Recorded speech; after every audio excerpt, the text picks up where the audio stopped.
नमस्कार। कक्षा पंचमी, विषय पर्यावरण अध्ययन। आज हम पाठ 14 खाने से पचने तक इसके प्रथम भाग का अध्ययन करेंगे। आपको कार्य करने की शक्ति कहाँ से मिलती है? भोजन से। आप भोजन कैसे करते हो? धीरे धीरे चबा चबा कर। भोजन को धीरे धीरे चबा चबा कर करने से क्या लाभ है? मुंह में लार बनती है। लार बनने से क्या होता है? भोजन का पाचन ठीक तरह से होता है। पाचन की प्रक्रिया के बारे में आप क्या जानते हो? नहीं जानते? आज का हमारा प्रकरण है हमारा पाचन तंत्र।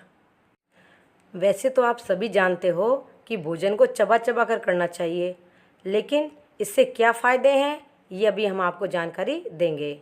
विद्यालय में मध्याह्न भोजन के दौरान रजत जल्दी जल्दी बिना चबाए ही भोजन को निगल रहा था, जबकि नेहल आराम से चबा चबा कर खा रही थी।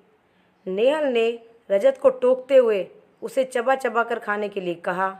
रजत ने जब कारण पूछा तो नेहल ने बताया कि कल जब मैं उबला हुआ आलू खा रही थी तो माँ ने कहा कि धीरे धीरे चबा कर खाओ, इससे तुम्हें अच्छा लगेगा। तब मैंने आलू को चबा चबा कर खाया तो वह पहले से ज़्यादा मीठा लगा और आसानी से गले से उतर गया।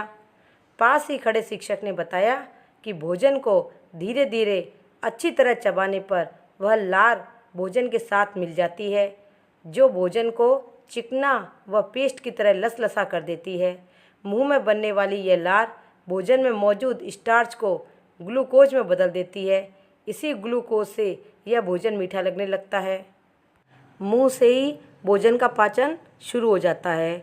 हमारी जीभ में छोटे छोटे उभार होते हैं। इन्हीं उभारों से स्वाद का पता चलता है। जब हम भोजन को मुंह में रखकर जीभ के साथ इधर उधर घुमाकर लार से मिलाते हैं तो हमें स्वाद का पता चलता है। अतः लार और जीभ का उभार दोनों के माध्यम से हमें स्वाद का पता लगता है। कभी कभी रोटी, मक्का, ब्रेड का स्वाद मीठा लगने लगता है, जो पहले थोड़ा फीका था। कभी कभी यह मिठास अन्य मिर्च, मसालों या नमक के स्वाद की वजह से हम महसूस नहीं कर पाते। भोजन सभी सजीवों की मूलभूत आवश्यकताओं में से एक है। हमारे भोजन के मुख्य अवयव कार्बोहाइड्रेट, प्रोटीन एवं वसा है।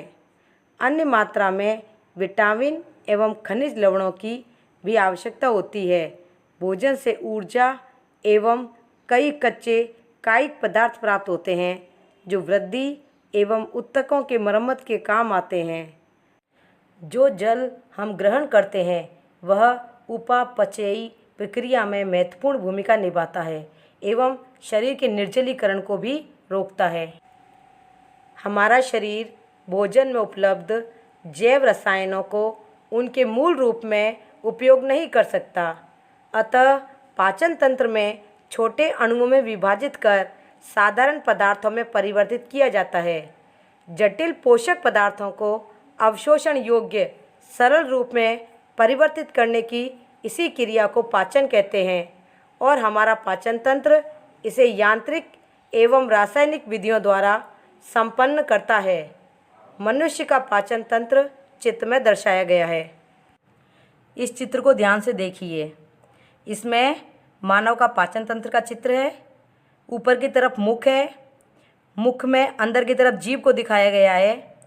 जीभ के बाद में उसका अगला अंग है ग्रसनी, और फिर ग्रसनी से आगे है ग्रसिका, जिसमें भोजन आगे की ओर चलता हुआ आमाशय में पहुंचता है। उसके बाद यकृत, फिर पित्ताशय है, अग्नाशय, बड़ी आंत, छोटी आंत, रेक्टम और मलद्वार। ये हमारे इस पाचन तंत्र के अंग हैं। लेकिन आपके चित्र में मुख्य अंग मुंह, ग्रसिका, आमाशय और आंत यही दर्शाए गए हैं। मुंह में रखा भोजन दांतों द्वारा चबाया जाता है। फिर यह ग्रसिका से होता हुआ आमाशय में पहुंचता है। जहाँ से यह छोटी आंत से बड़ी आंत में जाता है। आमाशय व आंत में पाचक रसों द्वारा भोजन को पचाया जाता है। अपचित भोजन मलाशय में एकत्रित होता है, जिसे बाहर त्याग दिया जाता है। ग्लूकोज से तुरंत ऊर्जा। जब हमें भोजन किए हुए 4 से 5 घंटे हो जाते हैं तो भूख लगने लगती है, क्योंकि हमारे द्वारा खाया हुआ भोजन पच जाता है। भोजन से हमें ऊर्जा मिलती है।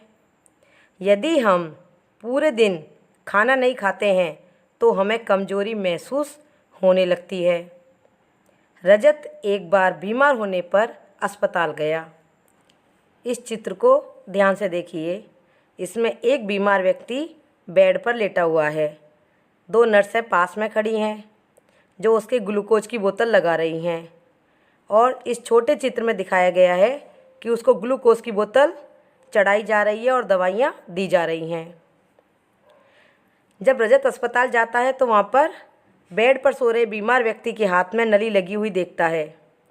पास ही में एक प्लास्टिक की बोतल में पानी जैसा पदार्थ भरा है। यह बोतल नली के साथ जुड़ी हुई है। यह देखकर रजत ने डॉक्टर से पूछा कि यह क्या है। डॉक्टर साहब ने बताया कि इन्हें कमजोरी आ गई है, अतः तुरंत ऊर्जा देने के लिए ग्लूकोज चढ़ाई जा रही है। ग्लूकोज के अलावा ऐसी कई चीज़ें हैं जो तुरंत हमारे शरीर को ताकत प्रदान करती हैं, जैसे नींबू की शिकंजी, फलों का रस, नारियल पानी, दूध आदि। सामान्यतः पेट में पचने के बाद हमें भोजन से ही ग्लूकोज मिलता है, जो हमारे शरीर को ताकत देता है। जब कभी भोजन की ताकत हमारे शरीर को नहीं मिल पाती है तो हमारे शरीर में कमजोरी आने लगती है। ऐसी स्थिति में डॉक्टर हमें ग्लूकोज पीने के लिए या ग्लूकोज की बोतल चढ़ाने की सलाह देता है। कक्षा कार्य के प्रश्न। प्रश्न 1। नेहल ने रजत को टोकते हुए क्या कहा? नेहल ने रजत को टोकते हुए उसे चबा चबा कर खाने के लिए कहा। प्रश्न 2। भोजन को अच्छी तरह धीरे धीरे चबाने से क्या बनता है? लार। लार के साथ मिलकर भोजन कैसा हो जाता है? चिकना व पेस्ट की तरह लसलसा हो जाता है। प्रश्न 4। मुंह में बनने वाली लार किसे ग्लूकोज में बदलती है? स्टार्च को। प्रश्न 5। पेट में भोजन के पचने के बाद भोजन से हमें क्या मिलता है? ग्लूकोज। प्रश्न 6। हमें भूख कितनी देर में लग जाती है? 4 से 5 घंटों में। प्रश्न 7। खिलाड़ियों को तुरंत ऊर्जा के लिए क्या पिलाया जाता है? ग्लूकोज। गृह कार्य के प्रश्न। प्रश्न 1। पाचन तंत्र के प्रमुख अंग कौन कौन से हैं? प्रश्न 2। हमें भोजन करते समय रोटी के कौर छोटे छोटे ही क्यों लेने चाहिए? प्रश्न 3। भोजन को चबाना क्यों आवश्यक है? प्रश्न 4। जीभ भोजन का क्या करती है? प्रश्न 5। मुंह में रखा भोजन आमाशय तक पहुँचते पहुँचते कैसा हो जाता है? प्रश्न 6। पाचन तंत्र का नामांकित चित्र बनाइए। प्रयोगात्मक प्रश्न। प्रश्न 1। शरीर के अन्य भागों के नामांकित चित्र एकत्रित कर उनकी जानकारी का संकलन तैयार कीजिए। ये सभी प्रश्न आप अपनी अभ्यास पुस्तिका में हल कीजिए। धन्यवाद।